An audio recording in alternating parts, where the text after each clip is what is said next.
Hello students, welcome to my YouTube channel Educational Sanjeevani. Myself Rishabh Singh and today we are discussing about deduction of Gauss's law from Coulomb's law for irregular surfaces.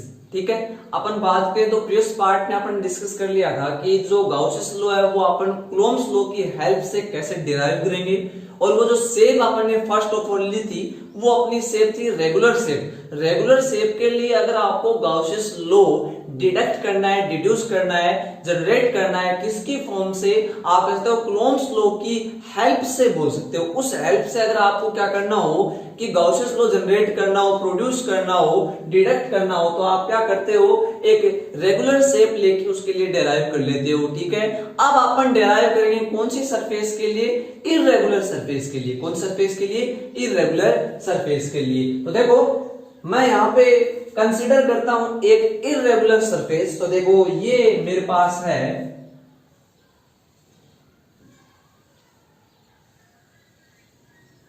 दिखाई दे रही है आपको, ये मैंने एक ले रखी है कौन सी सरफेस, इररेगुलर सरफेस। ठीक है, चलो, और यहां मैंने ये रख दिया पॉइंट ओ पे क्यू चार्ज। तो अपन ऐसे कह सकते हैं क्यू चार्ज जो अपन ने लिया है वो बाउंडेड है इस सरफेस से, क्लोज्ड सरफेस से, जो कैसी है, इररेगुलर। ये कैसी है, इररेगुलर क्या है, एक सरफेस है। ठीक है, चलो अब मैं कहूं आपको तो आप करते क्या हो कि पॉइंट पी कंसीडर करते हो जहां पे इलेक्ट्रिक फील्ड फाइंड आउट करते हो किसकी हेल्प से, कूलोम्स लॉ की हेल्प से। ठीक है, तो देखो मैं यहां पे पॉइंट पी ले लेता हूं। ठीक है, अब देखना आपको करना क्या है, एक छोटा सा एलिमेंट कंसीडर करना है, क्योंकि ये आप ऐसे बोलते हैं बहुत ही बड़ी लार्ज सरफेस है तो इसमें छोटे छोटे एलिमेंट्स लोगे आप ऐसे। उस छोटे एलिमेंट्स के लिए पहले क्या फाइंड आउट करोगे, तो उस छोटे एलिमेंट्स के लिए पहले आप फाइंड आउट करोगे क्या, इलेक्ट्रिक फील्ड। और ऐसे अगर आप क्या बहुत सारे छोटे छोटे एलिमेंट्स को अगर आप ऐड कर दो तो ये पूरी सरफेस पे अपने आप ऑटोमेटिक आ जाएगी। ठीक है, तो ये अपनी प्रोसेस होगी। तो यहां मैं एक छोटा सा एलिमेंट ले लेता हूं, तो ये आपका हो जाएगा, देखो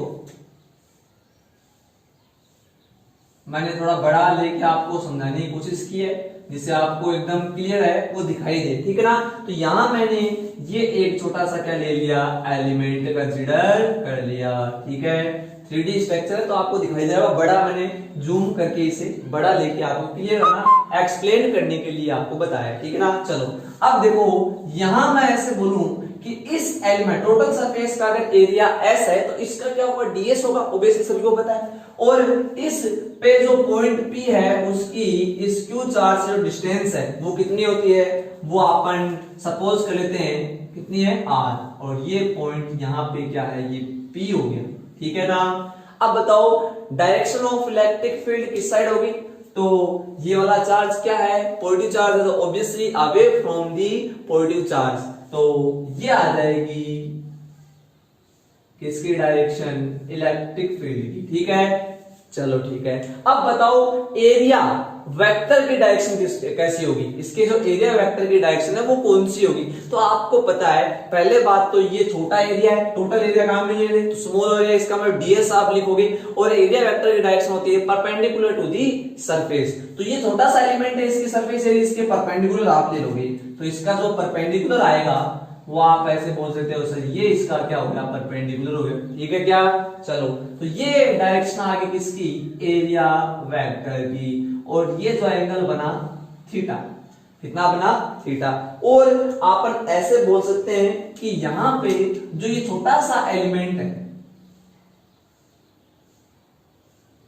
ये इस पॉइंट चार्ज के सेंटर पे जो एंगल बना रहा है, ये वाला एंगल, ये सपोज छोटा एंगल है क्योंकि पूरा नहीं ले रहे अपन काम में, तो यहां डी आएगा और डी ओम। आपको पता है इसे ओम से बोलते हैं, ओमेगा से भी बोल देते हैं और ओम से भी बोल देते हैं। तो ये है डी ओम या डी ओमेगा, एक ही बात है।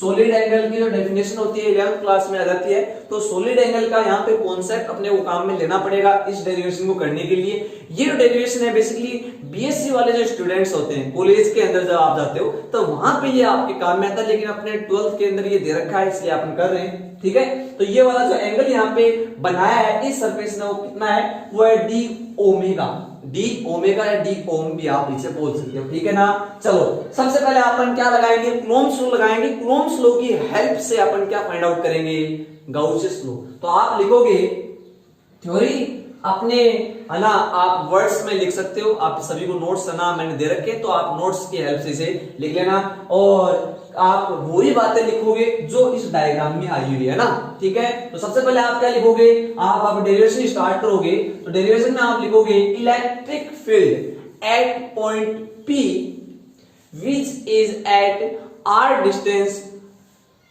From the point O। तो आप कह सकते हो इलेक्ट्रिक फील्ड कितना होगा, इलेक्ट्रिक फील्ड आ जाएगा एट पॉइंट P। तो लिख देता हूं electric field, electric field at point P from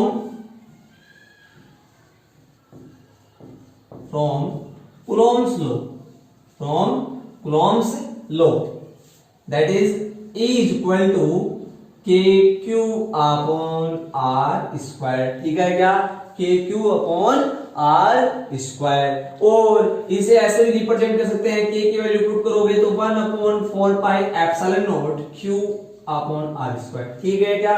तो ये आपकी इक्वेशन हो जाएगी फर्स्ट, ठीक है। तो ये आपने बेसिकली कौन सा लॉ लगा दिया, कूलॉम्स लॉ। अब डेराइव कौन सा करना है, तो गाउसियस लॉ। गाउसियस लॉ बताता क्या है, फ्लक्स। तो मेनली अगर आप फ्लक्स निकाल लेते हो तो आपका गाउसियस लॉ आ जाएगा, ठीक है। तो नीचे आप लिखोगे electric flux, we know that electric flux phi is equal to, हाँ phi is equal to integral of E dot ds। देखो क्लोज सरफेस के लिए जहां पे आप छोटे छोटे एलिमेंट कंसीडर करते हो उनके लिए यही क्या होता है, फ्लक्स का फॉर्मूला होता है। देखो मैं आपको बता चुका हूं ये बातें कि बड़ी जो सरफेस है जिन पे आप छोटे छोटे क्या करते हो, एलिमेंट कंसीडर करते हो। देखो अगर सपोज को ये पूरी सरफेस आप काम में लेते तो फाई इज इक्वल टू होता, आप सभी को पता है, E dot A, electric field dot उसका एरिया, ठीक है। लेकिन यहाँ पे आपने क्या छोटी सरफेस ली है, इसका मीन क्या हुआ, E डॉट डी एस, इसका एरिया कितना है ds। ये तो आपने केवल क्या है एक एलिमेंट के लिए निकाला है, इस पर टोटल एलिमेंट जब आप लोगे तो टोटल का क्या करना पड़ेगा, सम करना पड़ेगा। और सम को कौन डिनोट करता है फिजिक्स में, इंटीग्रल। तो यहां लगा दिया इंटीग्रल, क्लोज सरफेस के लिए यहां लगा दिया सर्कल, और ये क्या आ गया आपका फ्लक्स आ गया। समझ गए बात को, ठीक है। चलो तो ये आ गया फ्लक्स। और यहां देखोगे आप, अगर मैं इसे डॉट प्रोडक्ट को हटाऊंगा तो E ds cos of theta, जब डॉट हटता है तो कोस आता है एंड कोस हटता है तो साइन आता है। सभी को पता है, आप 11th क्लास से पढ़ के आ चुके हो, A dot B equal to AB cos theta, पढ़ा है ना सारों ने, ये फॉर्मूला आप पढ़ते हो, A dot B equal to AB cos theta. तो वहां से मैंने लिख दिया।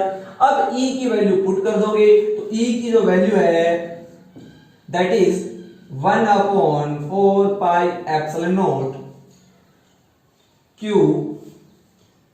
ds cos ऑफ थीटा और अपॉन r स्क्वायर।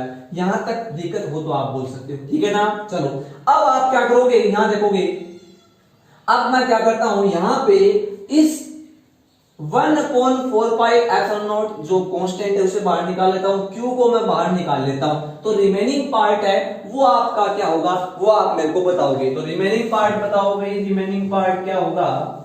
तो रिमेनिंग पार्ट है वो आपका, मैं यहां लिख देता हूं, तो रिमेनिंग आ जाएगा phi is equal to Q upon 4 pi epsilon naught integral of ds cos theta upon r square, ठीक है। और ये जो टर्म यहां आई है ये वाली ds cos theta upon r square, this is the value of solid angle. Solid angle की जो डेफिनेशन है उसके अंदर ये वाली जो है ना वैल्यू है वो अपन फाइंड आउट कर लेते हैं। तो देखो यहां लिख दोगे आप फॉर द डेफिनेशन ऑफ, या यहां लिख दोगे from the definition of solid angle ds cos theta upon r square is equal to होता है d कोण। ये वाला जो एंगल है ये किसके इक्वल होता है, ds cos theta upon r square. याद रखोगे ये आया कहां से, सॉलिड एंगल की डेफिनेशन से ये आया है। ds cos theta upon r square वो किसके इक्वल होता है, d ओम के, ठीक है। और ऐसे बहुत सारे d ओम को अगर आप कैलकुलेट कर दो, उसका वेक्टर सम कर दो, तो पूरा का पूरा एंगल आ जाता है और वो इक्वल होता है किसके, 4 पाई के, किसके, 4 पाई के। तो ये आपके समझ में आ गया। अब आप क्या करोगे, यहां से देखोगे, मैं यहां पे वैल्यू पुट कर देता हूं, तो phi is equal to Q upon 4 pi epsilon naught, ये हो गया आपका डी ओम, ठीक है। ds cos theta upon r square की वैल्यू कितनी पुट कर दिया अपन ने, d ओम पुट कर दी है, ठीक है। और d ओम का इंटीग्रल मतलब जितने भी d ओम यहां पे बनेंगे, अगर आप एलिमेंट यहां कंसीडर करोगे तो यहां d ओम बनेगा, यहां कंसीडर करोगे तो ये d ओम होगा, यहां कंसीडर करोगे तो ये वाला d ओम होगा। ऐसे सभी dm का आप इंटीग्रल का मतलब सम कर रहे हो, तो इंटीग्रल ऑफ d ओम वो होता है 4 पाई। देखो ये एंगल है और ऐसे जितने भी एंगल होंगे सारों को ऐड कर दोगे तो ये देखो 3D स्ट्रक्चर है, पहले वाला 2D नहीं है, ये 3D है। और 3D स्ट्रक्चर के अंदर अगर आप इन सारों का क्या करते हो, सम करते हो, तो ये याद रखना कि ds cos थीटा ये एरिया को रिप्रेजेंट करता है और सारा का टोटल एरिया आ जाता है। टोटल एरिया जब आप ऐसे सरफेस के लिए बेसिकली आप कंसीडर करते हो 4 पाई r स्क्वायर आता है, r स्क्वायर से r स्क्वायर कैंसिल आउट हो जाता है, तो वो 4 पाई रिमेनिंग रहता है। तो आप ये याद रखो, यहाँ पे d ओम का इंटीग्रल कितना होगा, 4 पाई, कितना होगा यहाँ पे 4 पाई। और वैसे भी सोच सकते हो आप 4 पाई से 4 पाई कैंसिल आउट होगा तभी तो q अपॉन एप्सिलॉन नॉट आएगा, वही तो है क्या, गाउसियस लॉ। तो that means phi is equal to q upon 4 pi epsilon not into 4 pi. d ओम का इंटीग्रल कितना हो गया, 4 पाई। ये आप लिख लेना आगे, रीजन लगा के, सिंस लगा के वो आप लिख दोगे। 4 पाई से 4 पाई कैंसिल आउट हो गया, that means phi is equal to q upon epsilon naught. This is the mathematical form of Gaussian law। तो ये आपका डिराइव हो गया कौन सा लॉ, गाउसियस लॉ। करना क्या है, दोबारा देखोगे, इलेक्ट्रिक फील्ड ये तो आप रेगुलर शेप में भी निकालते हो, ये फॉर्मूला वहां पे भी लगाते हो। और e ds cos of theta, वहां पे थीटा की वैल्यू 0 होती है, लेकिन यहाँ पे थीटा की वैल्यू है ही नहीं, इसलिए कोस है वो ऐसा का ऐसा रखा हुआ है। वहां में और यहां में इतना ही फर्क है, वहां पे थीटा की वैल्यू 0 पुट कर देते हैं, यहां थीटा की वैल्यू 0 पुट नहीं करते हैं, क्योंकि यहाँ पे थीटा बनता नहीं है। यहाँ पे थीटा की जो वैल्यू है वो 30 भी हो सकती है, 45 भी हो सकती है, 60 भी हो सकती है, तो वो कितनी भी हो सकती है, इसलिए आपने थीटा को थीटा ही रखा। इस वाली टर्म को बाहर निकाला, q upon 4 pi epsilon not को ds cos theta upon r square, solid angle की डेफिनेशन से किसके इक्वल होता है, d ओम के इक्वल होता है, किसके इक्वल होता है, d ओम के। और d ओम का इंटीग्रल किसके इक्वल होता है, 4 पाई के। 4 पाई में 4 पाई कैंसिल आउट हो गया, phi equal to q upon epsilon not. This is the mathematical form of Gauss's law. तो आपने डिडक्ट कर दिया क्या, गाउसियस लॉ किसकी हेल्प से, कूलॉम्स लॉ की हेल्प से, ठीक है। चलो अब अपन अपनी नेक्स्ट हेडिंग देख लेते हैं, ठीक है। तो ये आपका हो चुका है क्या, आपका डिडक्ट हो चुका है Gauss's law from the help of Coulomb's law. अब अपन क्या करते हैं, दो न्यूमेरिकल्स देख लेते हैं जो किससे रिलेटेड है, इलेक्ट्रिक फ्लक्स से रिलेटेड है। और आप वो डेफिनेशन से जो इलेक्ट्रिक फ्लक्स फाइंड आउट करते हो, phi equal to e dot ds, वहां से भी आप निकाल सकते हो। और आप फ्लक्स निकाल सकते हो कहां से, गाउसियस लॉ से। तो देखो फ्लक्स निकालने के, फ्लक्स को कैलकुलेट करने के आपके पास दो वे हो गए, आपके पास दो तरीके हो गए, एक तो by definition and by Gauss's law, ठीक है। चलो स्टार्ट करते हैं। तो एक आपके न्यूमेरिकल दे रखा है, आप देख लेना, अपनी बुक का न्यूमेरिकल है ये। आपके पास क्या है, एक हेमिस्फीयर है, हेमिस्फीयर का मतलब हाफ स्फीयर, ठीक है। हेमिस्फीयर है और ये मैंने बना दिया आपका हेमिस्फीयर, ठीक है।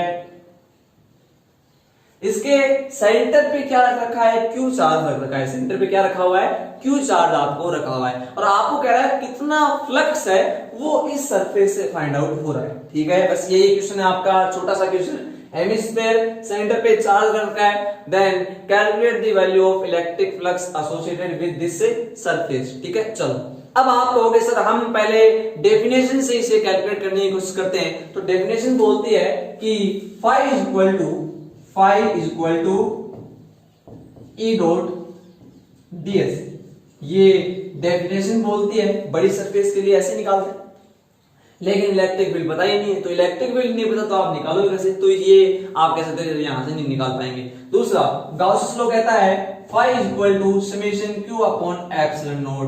समेशन q मतलब टोटल चार्ज है अपने पास, q तो टोटल चार्ज और चार्ज तो कितना है q, और एप्सिलॉन नॉट की वैल्यू पता होती है, डिवाइड करके आंसर आ सकते हैं। तो आप यहां लगाते हैं गॉसियस लॉ। अब फर्स्ट जो नेसेसरी कंडीशन है वो ये है कि गॉसियस लॉ एप्लीकेबल कब होता है, तो जो उसकी डेफिनेशन उसमें एक लाइन आ जाती है क्या, फॉर द क्लोज्ड सरफेस। मैंने बताया था, आपने पढ़ा भी है, गॉसियन सरफेस पढ़ा है ना। गॉसियन सरफेस क्या होती है, क्लोज्ड सरफेस होती है, वो अपने को बनानी जरूरी है, क्योंकि जब तक है चार्ज है वो बाउंडेड नहीं होगा, चारों तरफ से क्या नहीं होगा, बाउंड नहीं होगा, वो इनक्लोज्ड नहीं होगा, वो क्लोज नहीं होगा, तब तक आप क्या नहीं लगा पाओगे, गॉसियस लॉ नहीं लगा पाओगे। तो ये क्या है, ये देखो ऊपर की साइड से ओपन है, ऊपर से क्या है, ओपन। तो आप कह सकते हो इससे तो सर गॉसियस लॉ लगेगा नहीं, तो बना लो ना, सेम आप सरफेस बना लो एग्जैक्ट ऐसी कैसे। आपने क्या किया, एक हेमिस्फीयर और बना दिया ऊपर की साइड। अब आप क्या कह सकते हो, ये वाली जो सरफेस है ये इस क्यू चार्ज को इनक्लोज कर रही है, इसे बाउंड कर रही है। तो अब तो ये पैक हो गया एकदम, अब ये क्या हो गया, पैक। तो आप समझ रहे हो, अब ये आप ऐसे कह सकते हैं जो पूरी सरफेस है वो क्या हो चुकी है, क्लोज्ड हो चुकी है, ठीक है। तो जब आप थ्योरी में आप लिखोगे तो आप लिखोगे for find out the value of electric flux we consider the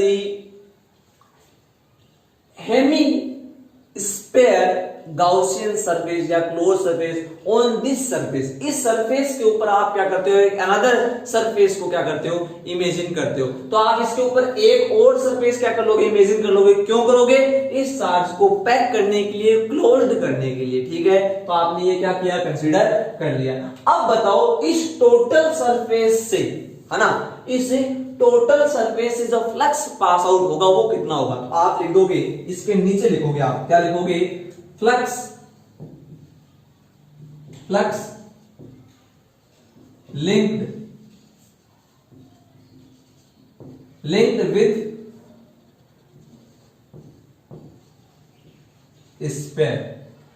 with sphere phi is equal to या phi dash is equal to. देखो अपने को एक बात पता है कि अपने को हेमिस्फीयर के लिए क्या निकालना है, फ्लक्स निकालना है। लेकिन अभी अपन कौन सा फ्लक्स निकाल रहे हैं, अपन इस क्लोज्ड जो सरफेस है इसके लिए क्या निकाल रहे हैं, फ्लक्स निकाल रहे हैं। तो टोटल स्पेयर की बात की, फाई इज इक्वल टू लगा दो, है ना, या फिर यहां लिख देना, देखो flux linked with sphere from Gauss's law, Gauss's law की हेल्प से आप निकाल रहे हो। तो फाई इज इक्वल टू क्या आ जाएगा, summation Q upon epsilon not. Total charge कितना बाउंड कर रखा है इस स्फीयर ने, इस बॉडी ने, इस सरफेस ने, तो क्यू।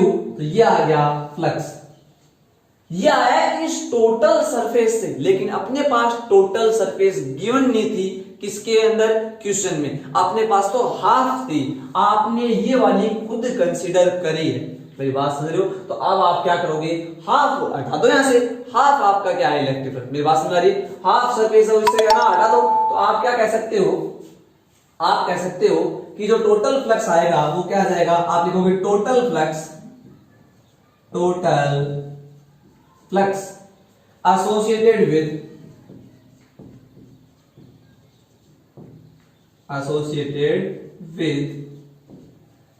हेमिस्फीयर